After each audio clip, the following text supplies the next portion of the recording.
अस्सलाम वालेकुम नाजरीन, आप देख रहे हैं नया पाकिस्तान और मैं हूं शहजाद इकबाल। पाकिस्तान तहरीक इंसाफ की जानिब से एहतजाजी तहरीक के जरिए हुकूमत को दबाव में लाने की कोशिशों में नाकामी के बाद पाकिस्तान तहरीक इंसाफ ने हुकूमत को अपने मुतालबात की मंजूरी के लिए 15 दिसंबर तक का वक्त दिया था, जिसमें अब सिर्फ एक दिन बाकी रह गया है। मगर ना ही अभी तक पाकिस्तान तहरीक इंसाफ के मुतालबात पूरे हुए हैं और ना ही इन मुतालबात पर मुज़ाकरात शुरू होने की जो उम्मीद पैदा हुई थी वो पूरी होती नजर आ रही है, क्योंकि बानी पाकिस्तान तहरीक इंसाफ इमरान खान ने असीरान की रिहाई और 9 मई और 26 नवंबर के वाकयात की जुडिशल इंक्वायरी का मुतालबा किया था, जबकि इन दो मुतालबात पर मुज़ाकरात के लिए कमेटी भी तश्कील दी गई थी और उसे स्टेक होल्डर्स से मुज़ाकरात का इख्तियार दिया गया था। मगर मुज़ाकरात की इस पेशकश पर हुकूमत ने जिस किस्म का रवैया अपनाया और पाकिस्तान तहरीक इंसाफ रहनुमाओं ने मुज़ाकरात की जो कोशिशें की, उस पर पार्टी रहनुमाओं को इमरान खान की तनकीद का सामना करना पड़ रहा है, जिसके बाद पाकिस्तान तहरीक इंसाफ के बेशतर रहनुमा एक बार फिर गैर मशरूत मुज़ाकरात पर आमादगी जाहिर करने के बजाय इस मौक़िफ़ पर वापस आ गए हैं कि हुकूमत पहले इन दो मुतालबात को पूरे करे और फिर उसके बाद हुकूमत से कोई बात हो सकेगी। यानी मुज़ाकरात के मामले पर पाकिस्तान तहरीक इंसाफ और हुकूमत वापस स्क्वायर वन की पोजीशन पर आ गए और पाकिस्तान तहरीक इंसाफ रहनुमा इसकी जिम्मेदारी हुकूमत के गैर संजीदा रवैये पर डाल रहे हैं। लेकिन दिलचस्प बात यह है कि हुकूमत के साथ मुज़ाकरात को लेकर पाकिस्तान तहरीक इंसाफ के अंदर भी कन्फ्यूजन नजर आ रही है, क्योंकि बैरिस्टर अली जफर, सलमान अकरम राजा और उमर अयूब समेत दीगर रहनुमा मुज़ाकरात से पहले मुतालबात की मंजूरी का मुतालबा कर रहे हैं। मगर पार्टी चेयरमैन बैरिस्टर गौहर का आज भी यही कहना है कि असीरान की रिहाई और 9 मई और 26 नवंबर के वाकयात की जुडिशल इंक्वायरी पेश की शराइत नहीं है और मुज़ाकरात गैर मशरूत ही होने चाहिए। बारहा कह चुका हूँ, मुज़ाकरात होने चाहिए, हर स्टेज पे होने चाहिए और कंप्रहेंसिव मुज़ाकरात होने चाहिए, अनकंडीशनल मुज़ाकरात होने चाहिए। आपने कहा कि कंडीशनल मुज़ाकरात नहीं होने चाहिए, कोई कंडीशन नहीं होनी चाहिए। आप लोगों ने खुद दो कंडीशंस रखी नहीं, देखो कंडीशन किसी ने नहीं लगाई ना, हमने लगाई, उनकी किसी और की तरफ से आई है। वो हमारे मुतालबात है, वो मुतालबात है, मुतालबात होंगे तो आगे। नहीं, इस तरह नहीं है। वो तो हम कह रहे हैं इन्हीं के लिए मुज़ाकरात होगी, तो यही हमारे मुतालबात। हम कोई किसी को रिक्वेस्ट नहीं कर रहे कि आप आके करें, बल्कि हमने तो शराइत दो लगाई हैं कि अगर आपने मुज़ाकरात करने हैं तो पहले ये दो शराइत पूरी करें। हमारी बड़ा क्लियरली कहा है कि अगर आपने मुज़ाकरात करने हैं, आप वो दो जो कंडीशंस हैं, जो शराइत हैं, वो पूरी करें। वो पूरी करने के बाद हम आपके साथ बैठेंगे। वज़ीर आज़म इमरान खान साहब ने नेक नियति के बुनियाद पे ये नेगोशिएटिंग टीम बनाई है। जो वज़ीर आज़म इमरान खान साहब की शराइत हैं वो भी वाज़े हैं। उस पर सबसे अहम शर्त ये है कि 24 नवंबर 2024 के हवाले से जो सान्या हुआ है, हमारे शोदा यहाँ पे जिस तरह उनको गोली मार के टारगेट करके शहीद किया गया, उसके ऊपर जुडिशल कमीशन बनना चाहिए। वज़ीर आज़म इमरान खान साहब की रिहाई, हमारे बाकी साथियों की रिहाई जो कि गलत केसों में उनको अंदर किया हुआ है। हम ये कह रही हैं कि ये शराइत हैं, इनको आपको पूरा करना चाहिए। ये कॉन्फिडेंस बिल्डिंग मेजर है। हज़ारों की तादाद में जो लोग आपने गिरफ्तार किए हुए हैं, ये बिल्कुल गलत है। आप कुछ कदम उठाइए, दिखाइए कि आप शराफत की जानिब, कानून आइन की जानिब बढ़ना चाहते हैं, तो फिर बात आगे बढ़ेगी। कुछ कदम वहां से उठना चाहिए, फिर हमारी तरफ से भी कदम उठे। पाकिस्तान तहरीक इंसाफ की लीडरशिप के दरमियान मुज़ाकरात के मशरूत या गैर मशरूत होने पर अभाम है, जबकि अहम बात यह कि आज पाकिस्तान तहरीक इंसाफ के अहम इत्तेहादी महमूद खान अचकजई ने पाकिस्तान तहरीक इंसाफ से सिविल नाफरमानी की कॉल मौखर करने की अपील कर दी है। जियो न्यूज़ से गुफ्तगू में महमूद खान अचकजई ने कहा है कि हुकूमत के साथ मुज़ाकरात वक्त की ज़रूरत है और अगर बातचीत से मामलात हल ना हो तभी कोई तहरीक चलानी चाहिए। ताहम अभी तक महमूद खान अचकजई की इस दरख्वास्त पर पाकिस्तान तहरीक इंसाफ ने कोई जवाब नहीं दिया। जबकि दिलचस्प बात यह है कि पाकिस्तान तहरीक इंसाफ रहनुमा असद कैसर ने कल हमारे प्रोग्राम में दावा किया था कि सिविल नाफरमानी की कॉल पर इत्तेहादी जमातें ऑन बोर्ड हैं और वो इस तहरीक में पाकिस्तान तहरीक इंसाफ से भी 2 कदम आगे हैं। इत्तेहादी ऑन बोर्ड हैं, इस पे वो साथ देंगे, क्योंकि आप कह रहे हैं ना मिलकर तहरीक चलाएंगे। बिल्कुल, हमने उनको ऑन बोर्ड कर दिया है, वो हमसे शायद 2 कदम आगे होंगे। बहरहाल अब देखना होगा कि पाकिस्तान तहरीक इंसाफ की सिविल नाफरमानी की तहरीक का क्या नतीजा निकलता है। इसके अलावा अदलिया और मुसल्लह अफवाज के हवाले से कानून साजियों और अपोजिशन के एहतजाज की नाकामी के बाद हुकूमत ज़रूरत से ज़्यादा पुरअतमाद महसूस कर रही है और अब अपोजिशन के बाद सहाफ़ी भी हुकूमत के निशाने पर आ गए हैं, क्योंकि FIA ने 26 नवंबर को डी चौक में कानून नाफिज करने वाले इदारों के एक्शन पर झूठा बयानिया फैलाने के इल्ज़ाम पर सहाफ़ियों और वीलॉगर्स समेत 150 अफराद के खिलाफ मुकदमा दर्ज कर लिए हैं, जिनमें जियो न्यूज़ के सहाफ़ी आसिफ बशीर चौधरी के अलावा सहाफ़ी हरमीत सिंह, अहमद नूरानी, अब्दुल कादिर और दीगर शामिल हैं। जबकि PFUJ समेत मुल्क भर की सहाफ़ती तंजीमों ने हुकूमत के इस इक़दाम की सख्त अल्फाज में मज़म्मत की है।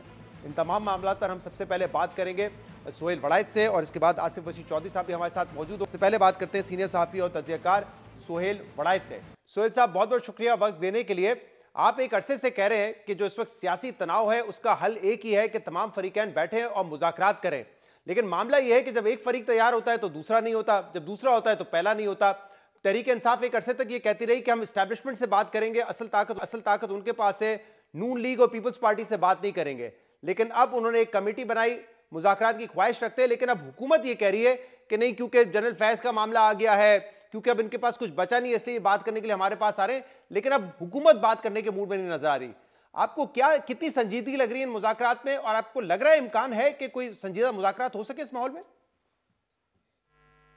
पहली तो बात यह है कि मैं बड़े सोची समझी मेरी राय है कि मुज़ाकरात से, सुलह से, मसालियत से, इकट्ठे मिल बैठने से ही रास्ता निकलता, ये तो प्रिंसिपल हो। लेकिन अगर आप मौजूदा मुज़ाकरात का पूछ रहे हैं तो मुझे दोनों तरफ से जो है संजीदगी नजर नहीं आ रही। देखें, अगर संजीदगी नजर आ रही होती पीटीआई की तरफ से तो सबसे पहले वो कहते हैं कि हम सिविल नाफरमानी की कार वापस लेते हैं और हम मुज़ाकरात में जा रहे हैं। और दूसरी तरफ अगर हुकूमत की तरफ से संजीदगी होती तो वो कहते हैं कि हम जो है कॉन्फिडेंस बिल्डिंग मेजर या एतमाद साजी के इक़दाम के तौर पे इतने कैदी जो हैं उनको रिहा कर रहे हैं या उनके खिलाफ मजीद केसेस नहीं करेंगे। तो ये दोनों ने इकदाम नहीं किए जो कि कॉन्फिडेंस बिल्डिंग मेजर्स होती हैं। तो इसका मतलब यह है कि दोनों वक्त गुजार रहे हैं। और दूसरी डेफिनेटली हुकूमत को ये मुज़ाकरात जो होते हैं ये वो कामयाब होते हैं जिसमें विन विन सिचुएशन। इस वक्त हुकूमत ने जितनी स्पेस देनी है, यानी अगर पीटीआई को स्पेस देनी है तो इसका मतलब है वो उतनी स्पेस लूज करेगी, और अपनी स्पेस तो कोई लूज नहीं करना चाहता। और दूसरी बात यह है कि अगर मुक्तदरा का हाथ ना हो तो हुकूमत ने कभी भी मुज़ाकरात पीटीआई से नहीं करने, क्योंकि फिर उनका जो मुक्तदरा के साथ इत्तेहाद है वो खतरे में पड़ जाएगा। तो इसलिए ये तो मुज़ाकरात तब होंगे जब मुक्तदरा की इजाज़त होगी और पहले खान साहब कुछ कंसीड करेंगे मुक्तदरा के बारे में। अब देखें ना, एक तरफ तो उन्होंने मुक्का गालियों का, बयानिए का, ताकत का, सिविल नाफरमानी का वो ताना हुआ है, और दूसरी तरफ मुज़ाकरात कर रहे हैं। और दूसरी तरफ जाहिर है पीटीआई जो मुक्तदरा है उसने भी सबको जेलों में रखा हुआ है, और हुकूमत जो है वो भी कोई नरमी करने को तैयार नहीं है। तो ऐसे माहौल में कौन से मुज़ाकरात होने हैं? बस अभी निशिस्त बर्खास्त है। लेकिन ये बात तरीका ठीक है, बिल्कुल पार्लियामेंट के जरिए ये होने चाहिए मुज़ाकरात। मैंने बहुत पहले फरवरी के फौरन बाद ही मैंने इलेक्शन के कहा था तो स्पीकर अयाज के जरिए मुज़ाकरात करें। लेकिन प्रॉब्लम यह है कि इस वक्त पीटीआई की बार्गेनिंग पोजीशन बहुत लो है, क्योंकि वो वोटर्स की पार्टी तो है लेकिन स्ट्रीट पावर की पार्टी नहीं, उसने अपने आप को साबित नहीं कर सकती। तो आज इसलिए अब को डर नहीं रहा। आज आपने कॉलम भी लिखा है और उसमें आपने ये लिखा है कि जो मकबूल हैं यानी कि पाकिस्तान तहरीक इंसाफ, उनको अब ये समझ आ गया है कि वो बुलडोज करके या एस्टैब्लिशमेंट को शिकस्त दे के इक़्तिदार में नहीं आ सकते। दूसरी तरफ आप ये कहते हैं कि जिनकी कबूलियत है उन्होंने भी पूरी कोशिश कर ली लेकिन मुकम्मल तौर पे मकबूलियत खत्म नहीं कर सके तहरीक इंसाफ की। जब ये पोजीशन है दोनों तरफ, फिर भी ये मुज़ाकरात नहीं चाहते, इसकी क्या वजह है? देखिए, हल तो मुज़ाकरात ही है, जैसे मैंने एज ए प्रिंसिपल कहा। होता यह है कि अब प्रॉब्लम यह है कि दोनों डोमिनेट करना चाहते हैं। अब पीटीआई के मुतालबात तो यही है ना कि बस जल्दी से जल्दी कोई रास्ता बनाए, हमें इक़्तिदार दें और आप फारग हो। और ज़ाहिर है हुकूमत और मुक़्तदरा का यह है कि इन्हें इक़्तिदार नहीं देना, उससे नीचे नीचे मुज़ाकरात हो। तो ये इस वक्त मुहिम्मा ये है जितनी मैंने आपको बात जी। और आप ये कह रहे हैं, आमतौर पर तो हम ये देखते हैं कि हुकूमत से ये मुतालबा किया जाता है कि क्योंकि आप हुकूमत में है तो आप माहौल को बेहतर बनाने के लिए, टेम्परेचर को नीचे लाने के लिए मुज़ाकरात का आगाज करें। लेकिन आप कह रहे हैं कि यहाँ पे तो हुकूमत जितनी स्पेस देगी वो अपनी स्पेस लूज करेगी। और क्योंकि तहरीक इंसाफ आप समझते हैं कि इस वक्त एक लो बार्गेनिंग पोजीशन में, तो कहीं ना कहीं अगर मुज़ाकरात शुरू होना है तो कंसीड आपके ख्याल में तहरीक इंसाफ को करना पड़ेगा, हुकूमत को नहीं, पहल वहां से होगी।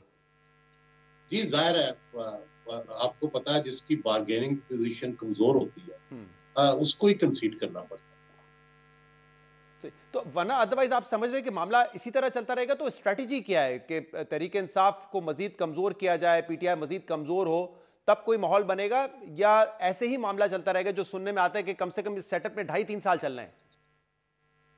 देखिए मेरी गुजारिश ये है कि मैंने जब फरवरी मार्च में ये कहना शुरू किया तो उस वक्त हाईएस्ट लेवल पे थी बार्गेनिंग पोजीशन पीटीआई। मेरे इल्म में है कि उनको आपके प्रोग्राम में भी मैं पहले बता चुका हूँ कि वो धांधली कमीशन भी बनाने को तैयार थे, इमरान खान को बनी गाला में नजरबंद करने पे भी तैयार थे, और अल्टीमेटली इमरान खान को लीडर ऑफ द अपोजिशन भी बनाने को तैयार थे कि ताकि ये पार्लियामेंट चलती रहे। लेकिन जाहिर है जब इन्होंने ताकत दिखाने की कोशिश की, पीटीआई की कोशिश ये थी कि नहीं हमने इतनी छोटी शराइत पे कॉम्प्रोमाइज नहीं करना, हमें तो सब कुछ दें क्योंकि हम जीते हुए हैं।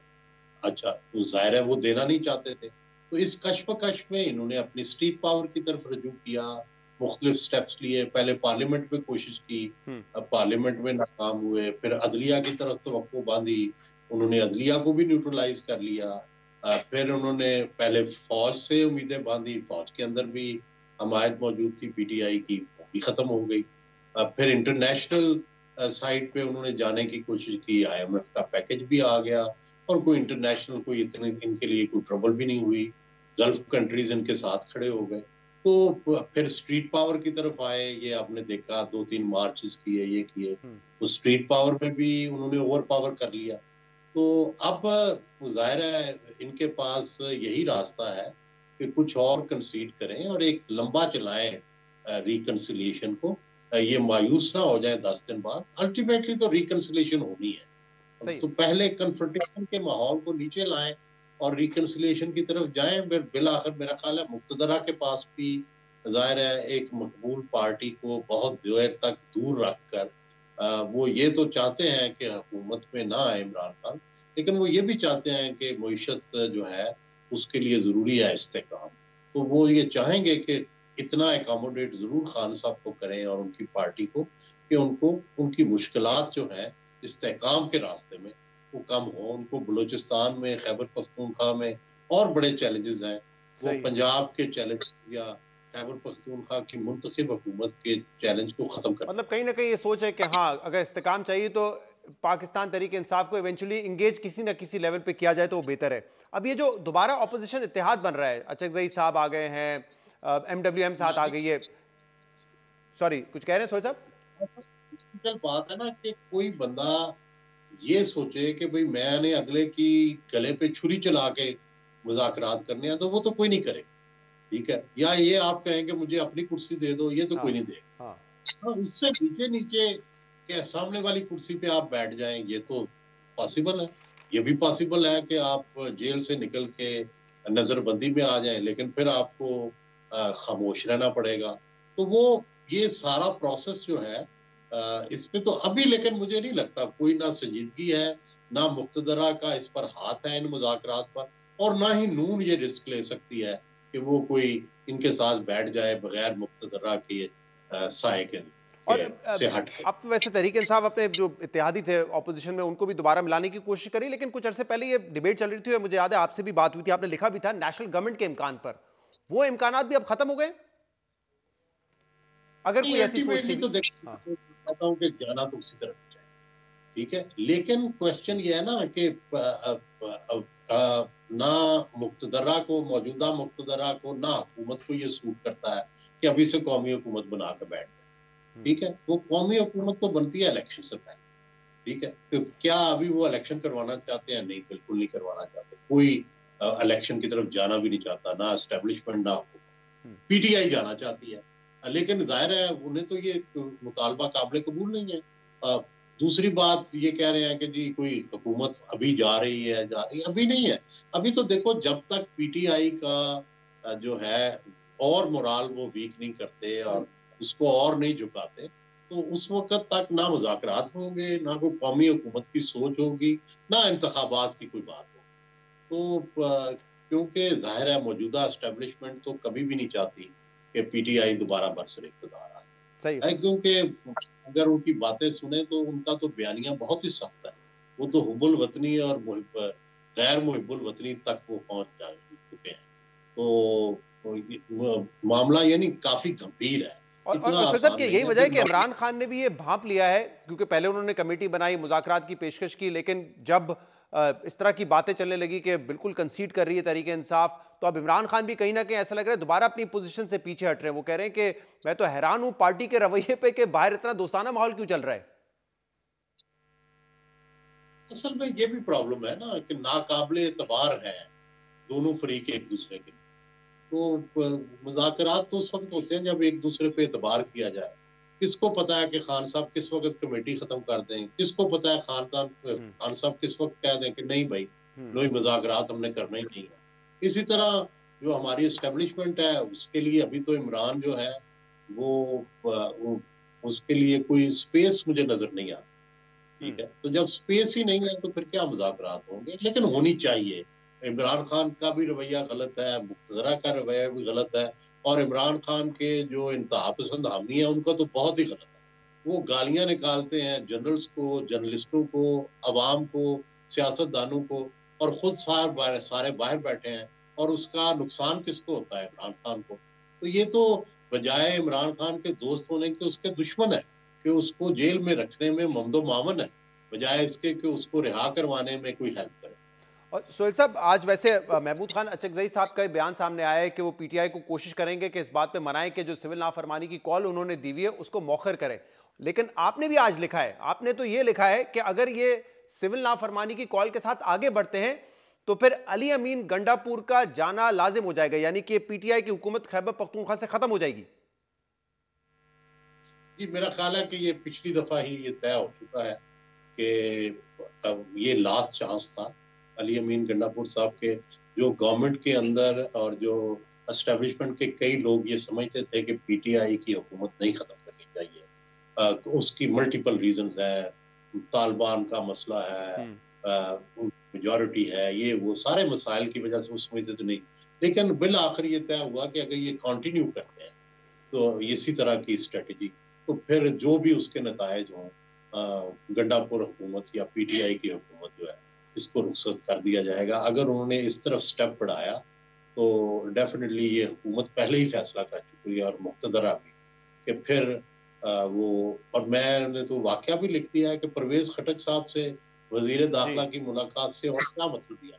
नून लीग में इस वक्त क्या चल रहा है? क्योंकि आज आपने एक नवाज शरीफ साहब के हवाले से भी कॉलम लिखा है जिसमें आपने कहा है कि पार्टी के प्रेसिडेंट बन गए लेकिन पॉलिटिकली बहुत ही इनएक्टिव हैं वो। और हमने अभी कल खुर्रम दस्तगीर साहब का एक इंटरव्यू सुना है जिसमें एक तो वो कह रहे हैं कि अब जो क्रेडिबिलिटी थी हमारे वोट को इज्जत दो के बयानी की वो खत्म हो चुकी है, हम उस पोजीशन में नहीं है वो बयानिया दोहराए, मेरे ख्याल से उसको तो अब काफी वक्त हो गया है। लेकिन वो कह रहे हैं मियां साहब मुलाकात वगैरह भी नहीं करते, बड़ी कोशिश की 1 साल तक कोई मुलाकातें नहीं हो रही। इसकी वजह क्या है? क्योंकि एक तरफ हम ये देख रहे हैं कि नून लीग जितने भी कह लें वो काम कर रहे हैं, हम इकोनॉमी को रिवाइव कर रहे हैं, वो मकबूलियत अवाम में जो है उनकी नहीं बढ़ रही है, फिर भी मियां साहब का इतना इनएक्टिव रहना, वजह क्या है इसकी? मैंने आज वो जो इंग्लिश का अपना कॉलम दी न्यूज में लिखा है उसमें यही वजह लिखी है, जो आप सवाल कर रहे हैं उसी का जवाब दिया है कि देखें, कोई बज़ाहिर तो उन्होंने बड़े शौक से पार्टी की प्रेसिडेंटशिप ली और अपनी अभी भी मुकम्मल अथॉरिटी का इज़हार करते हैं। फेडरल कैबिनेट का फैसला हो, कोई और भी फैसला हो, वो किसी को नहीं करने देते, खुद ही करते हैं। और लेकिन दूसरी तरफ वो पब्लिक में जाने के लिए या पब्लिक से मिलने के लिए तैयार। तो मुझे तो ये समझ आई है, जो मेरी थोड़ी बहुत बड़ी महदूद सी जो मेरी अकल है, मुझे ये लगता है कि उन्होंने पार्टी प्रेसिडेंटशिप इसलिए ली है कि वो पार्टी के अंदर विरासत का फैसला जो है वो अपने हाथ में रखना चाहते हैं। और वो सबको पता है कि वो ये फैसला कर चुके हैं कि मरियम जो है वो अब उनकी सियासी वारिस होंगी। तो किसी भी डिफिकल्टी से बचने के लिए उन्होंने ये पार्टी प्रेसिडेंटशिप सिर्फ इस ट्रांजिशन के लिए ली है कि किस तरह से उन्होंने मरियम को ये ट्रांसफर करनी है अपनी विरासत।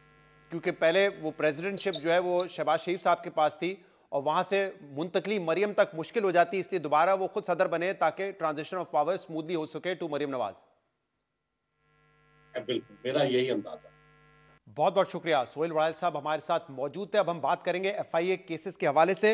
एफआईए ने सहाफियों और वीलॉगर्स समेत 150 अफराद के खिलाफ मुकदमा दर्ज किए हैं और उस पर बात करने के लिए हमारे साथ मौजूद हैं जियो न्यूज के सहाफी और Rawalpindi Islamabad union of journalist के सेक्रेटरी जनरल आसिफ बशीर चौधरी से। आसिफ साहब बहुत बहुत शुक्रिया वक्त देने के लिए। ये क्या मामला है? हम देख रहे हैं कि हुकूमत ऑपोजिशन के खिलाफ तो केसेस बना रही है, लेकिन यहाँ पर वीलॉगर्स, सहाफियों समेत 150 लोगों पे मुकदमा रजिस्टर किए हैं एफआईए ने और इल्जाम यह है कि उन्होंने तशद्दुद पर उकसाया है और जो रियासती इदारे हैं उनके खिलाफ झूठा प्रोपेगेंडा किया है।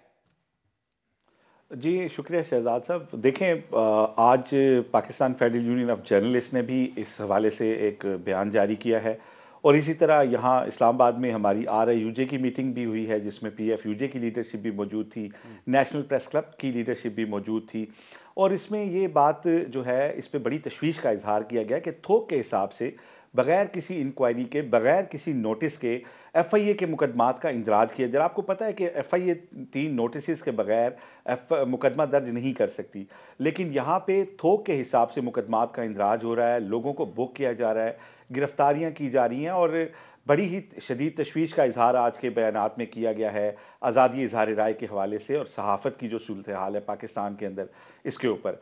तो हमारा तो ये पहले दिन से एक रिजॉल्व है PFUJ का, RIUJ का, नेशनल प्रेस क्लब का कि हम जो है कानून की बालादस्ती पे यकीन रखते हैं और हम जो है किसी भी किस्म की जो प्रोपेगेंडा की जो मुहिमात हैं हम उनके ख़िलाफ़ हैं और हम किसी मादर पिदर आज़ादी के भी ख़िलाफ़ हैं। लेकिन FIA की जानिब से अंधाधुंध किस्म के जो मुकदमात का इंदराज किया जा रहा है प्रोसीजर को फॉलो किए बगैर और फिर जो लोगों को उठाया जा रहा है, इससे शदीद हरासमेंट पैदा हो रही है। आज मुझे भी अखबार के जरिए मालूम हुआ कि मेरा भी नाम है FIA के मुकदमे में। अच्छा, ये दिलचस्प बात है। आप कह रहे हैं अखबार के जरिए पता चला आपको ये? जी, मुझे अखबार की खबर पढ़ के पता चला और उसके बाद फिर मुझे कंट्री वाइड जो है वो फ़ोन आना शुरू हो गए। फिर PFUJ ने भी कंडेम किया और मुझे किसी किस्म का कोई नोटिस नहीं मिला। शहजाद साहब, आप जानते ही हैं कि जर्नलिस्ट का काम जो है वो हक़ाइक़ को खोजना होता है और हक़ाइक़ को लोगों के सामने लाना होता है और इस बात से अक्सर हुकूमतें नालां भी रहती हैं। लेकिन इस तरह की सूरत हाल हमने इससे पहले नहीं देखी कि किसी सहाफ़ी को ये भी मालूम नहीं होता कि उसके ख़िलाफ़ कोई FIR दर्ज हो चुकी है, उसके ख़िलाफ़ किसने शिकायत की, क्या उसका मौक़िफ़ भी नहीं सुना जाता, जबकि FIA पाबंद है कि वो पैका के तहत पहले लोगों को नोटिस करे और उसके बाद अगर वो मुकदमा बनता हो तो वो बनाए। लेकिन जिस तरीके से मिस यूज़ ऑफ पावर हो रहा है इस दौर में वो शदीद तशवीश का सबब है। आपको पता होगा हमने इससे पहले जो मियाँ नवाज शरीफ साहब के ट्रायल में एक जानिबदारी बरती जा रही थी और वहाँ पे जो साहब मिलने आए थे एक हसास इदारे के जज साहब से, उसकी जब वीडियो मैंने बनाई थी तो उस वक्त तो मियाँ नवाज शरीफ साहब और मरीम साहिबा और ये सब लोग बड़ा अप्रिशिएट करते थे और कहते थे जी कि जर्नलिस्ट ये बड़े अच्छे जर्नलिस्ट हैं। तो आज हमारी जर्नलिज्म जो है वो इनको अपने हुकूमत में बुरी लगनी शुरू हो गई है, क्योंकि कई जर्नलिस्ट के हवाले से हम देख रहे हैं कि अब उनकी राय शायद बदल जाती है। उसकी एक मिसाल मतीउल्लाह जान साहब भी है, आपके हवाले से भी अब केस कर दिया गया है।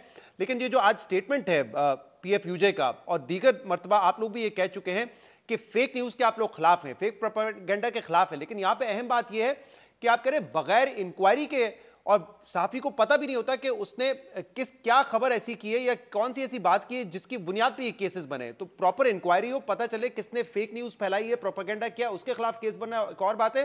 थोक के हिसाब से सहाफ़ियों के केसेस के खिलाफ केसेस बनना एक अलग बात है।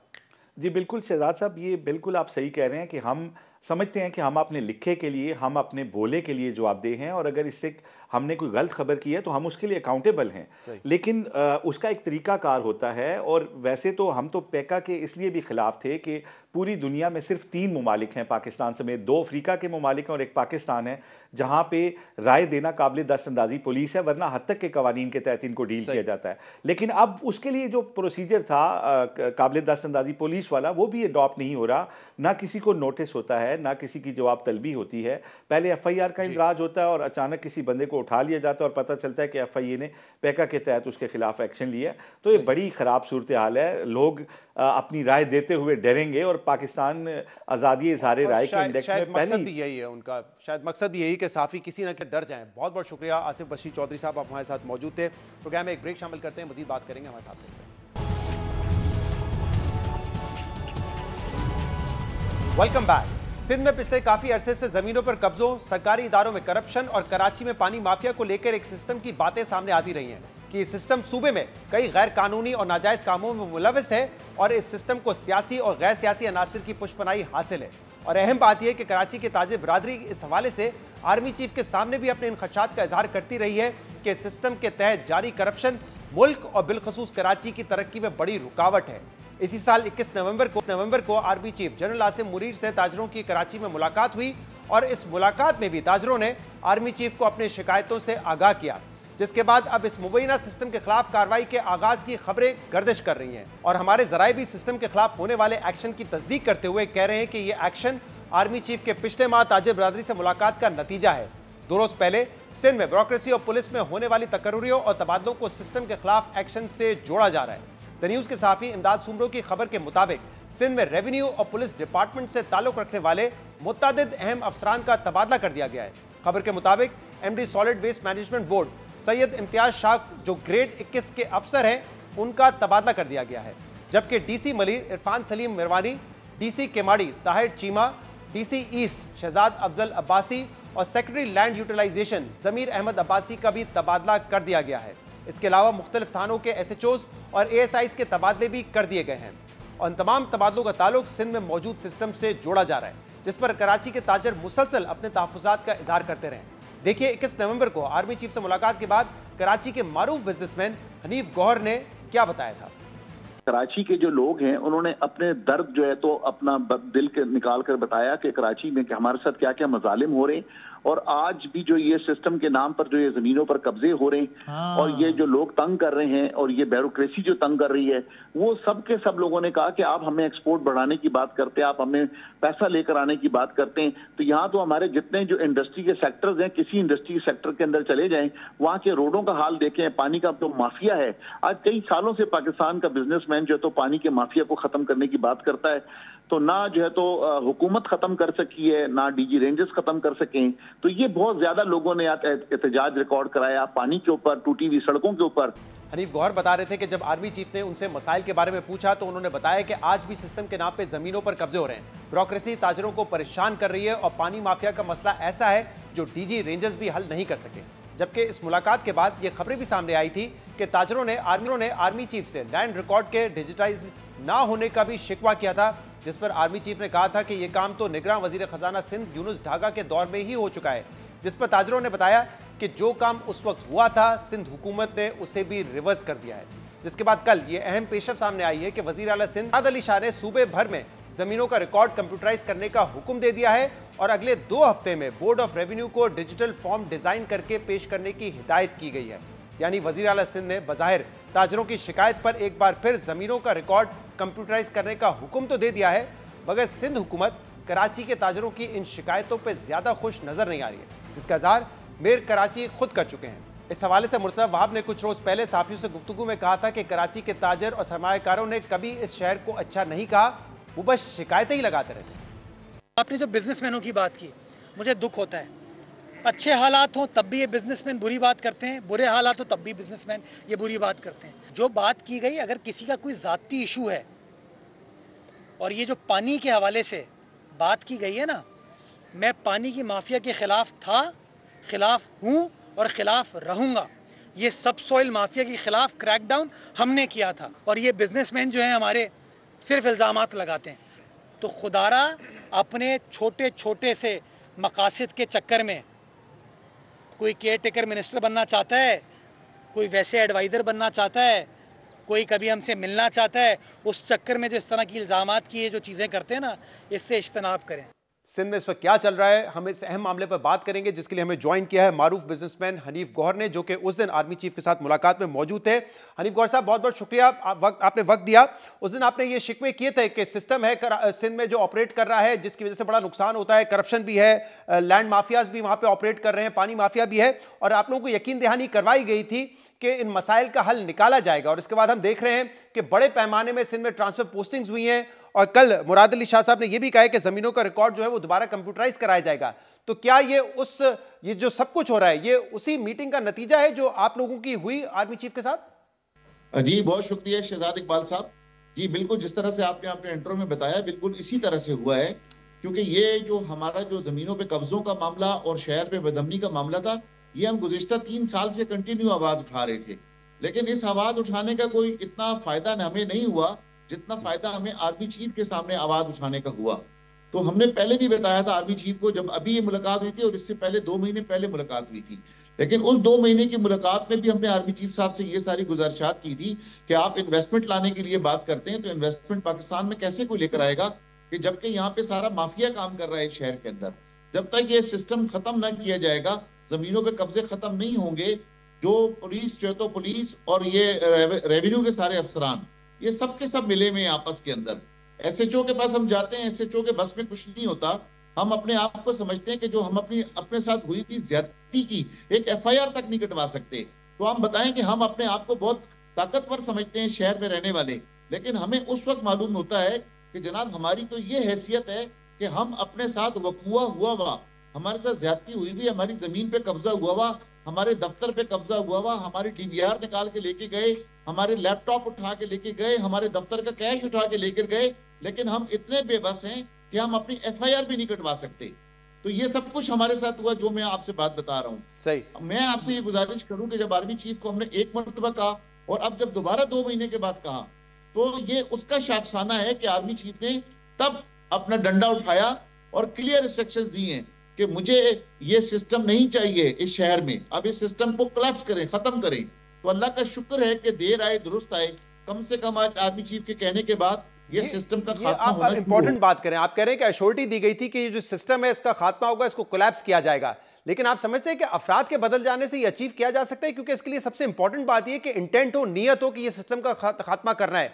दूसरा ये कि जो सरपरस्ती है, चाहे वो सियासी हो या गैर सियासी हो, उसका खत्म होना जरूरी है, वरना अफराद तो रिप्लेस होंगे और अगर सरपरस्ती रहेगी ऊपर और नीयत नहीं होगी तो फिर वही वो लोग भी आके यही काम करेंगे। शहजाद इकबाल साहब, आप वजह फरमा रहे हैं, जब तक सियासी सरपरस्ती खत्म नहीं होगी, आप ये देखें जो इंतजामिया है वो सियासी लोगों के अंडर में होती है, चाहे वो ब्यूरोक्रेसी हो चाहे वो पुलिस हो, उन्हें ये इल्म होता है, वो देखते हैं ऊपर कि ऊपर सियासी लोगों की पॉलिसी क्या है। जब तक सियासी लोग अपनी पॉलिसी को चेंज नहीं करेंगे तो ये सिस्टम नहीं खत्म हो सकेगा, और उन सियासी लोगों को अगर वो खत्म नहीं करना चाह रहे तो मजबूरन जो है तो आर्मी को इन्वॉल्व होना पड़ेगा, एजेंसियों को इन्वॉल्व होना पड़ेगा। अगर ये मुल्क बचाना है, ये शहर बचाना है, तो फिर उन सियासी लोगों को बैठ के समझाना होगा कि आप लोग इनके ऊपर से हाथ रखना छोड़ दें, जो आप अपनी मर्जी से पोस्टिंग ट्रांसफर कराते हैं, और ये जो डीसी तक आप अपनी मर्जी के रखाते हैं और एसएसपी अपनी मर्जी के रखाते हैं, और खास तौर पर जो इन्होंने एंटी इंक्रोचमेंट फोर्स बनाई हुई है, मैं समझता हूं कि वो एंटी इंक्रोचमेंट फोर्स आप या मेरे लिए नहीं बनी हुई, वो बेसिकली इनके लिए कब्जा कराने के लिए बनी हुई है। उसका नाम मैं समझता हूँ गलत रखा हुआ है, वो एंटी इंक्रोचमेंट फोर्स नहीं है, वो बेसिक इंक्रोचमेंट फोर्स है, जो इनके कारिंदों के साथ जाके जमीनों को इंक्रोच कराती है और दूसरे के मालिकों के चौकीदारों को निकालकर इनके लोगों को जमीनों पर बिठाती है। वो इस वक्त ये रोल अदा कर रही है, और वो एंटी इंक्रोचमेंट फोर्स जो रिपोर्ट कर रही है वो senior member board of revenue को कर रही है।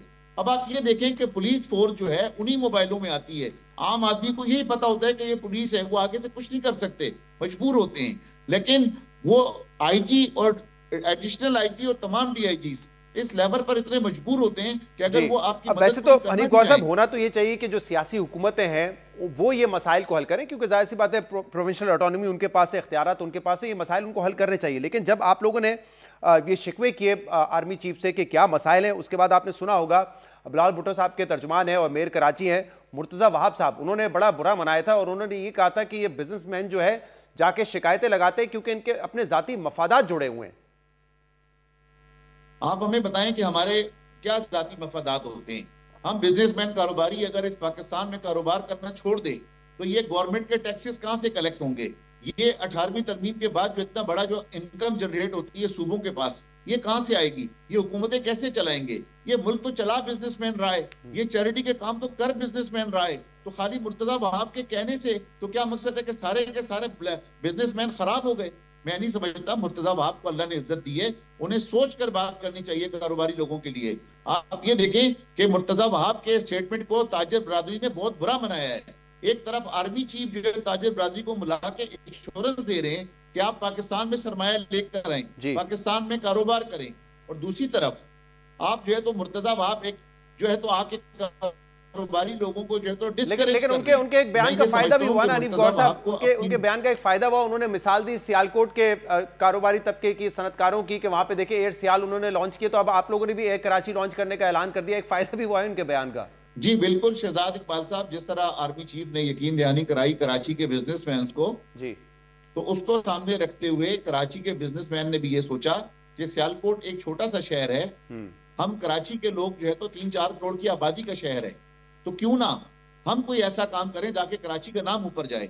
तो अल्लाह का शुक्र है कि हमने फौरी तौर पे कराची के तमाम कारोबारी लोगों ने मिलकर ये एयरलाइन बनाई, एयर कराची के नाम से, और इंशाअल्लाह ताला आज हमने उसका ऐलान किया है और उसकी तमाम डॉक्यूमेंटेशन होने के बाद आज कराची के लोग इंशाल्लाह वो कैपेसिटी रखते हैं, वो कैपेबिलिटी रखते हैं कि इंशाल्लाह 4 से 6 महीने में ये उड़ते हुए जहाज आपको लगेंगे।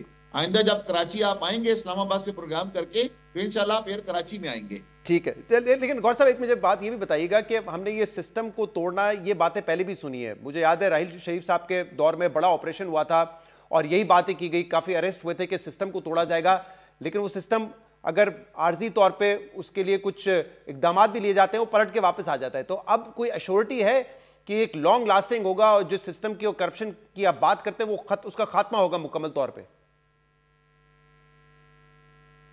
शहजाद इकबाल साहब देखिए, आपके पास और मेरे पास तो और ऑप्शन कोई नहीं है। हम ये समझते हैं कि हम इस मुल्क में रहने वाले हैं। इस मुल्क में जो है तो एक अल्लाह ताला की ताकत के बाद मैं समझता हूँ सबसे ताकतवर आदमी जो है वो आर्मी चीफ होता है।